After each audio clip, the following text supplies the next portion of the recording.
Hi అండి, అందరికీ happy Sunday. ఇది వచ్చేసి సండే రోజు మార్నింగ్ మినీ బ్లాగ్ అనమాట. మార్నింగ్ లేవగానే ఇంకా వాకిలి చిమ్మేసిన తర్వాత ఫ్రెష్ అయిపోయి లోపలికైతే వచ్చేసానండి.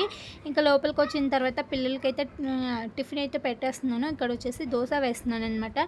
మీ అందరు చూస్తూనే ఉంటారు కదా, మా ఇంట్లో ఎక్కువైతే దోశలే తింటారండి. పిల్లలు ఇష్టంగా తింటారు కాబట్టి మేము కూడా ఇంకా దోశలే వేసుకొని తినాల్సి వస్తుందన్నమాట. వాళ్ళు స్పెషల్గా ఏమైనా చేసినా అంత ఇష్టంగా తినరు అనమాట. అందుకనేసి దోశనే వేసి ఇచ్చేస్తున్నాను.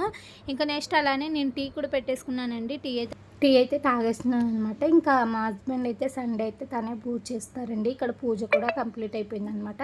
ఇంకా పూజ అంతా కూడా కంప్లీట్ అయిపోయినాక మధ్యాహ్నం లంచ్లోకి స్పెషల్గా అయితే మేము వినాయకుడి దగ్గర అన్నదానం జరుగుతుంటే అక్కడికైతే వెళ్ళామన్నమాట. మేమైతే ఫస్ట్ వెళ్ళేసి తిన్నాము. ఇదైతే మేము ఇంటికి బయలుదేరేటప్పుడు ఒక క్లిప్ అయితే షూట్ చేసింది అనమాట. ఫుడ్ అయితే చాలా అంటే చాలా బాగుందండి టేస్ట్. పిల్లలిద్దరికి కూడా పెట్టేసాము, మేము కూడా తినేసామన్నమాట. ఇంక ఇదంతా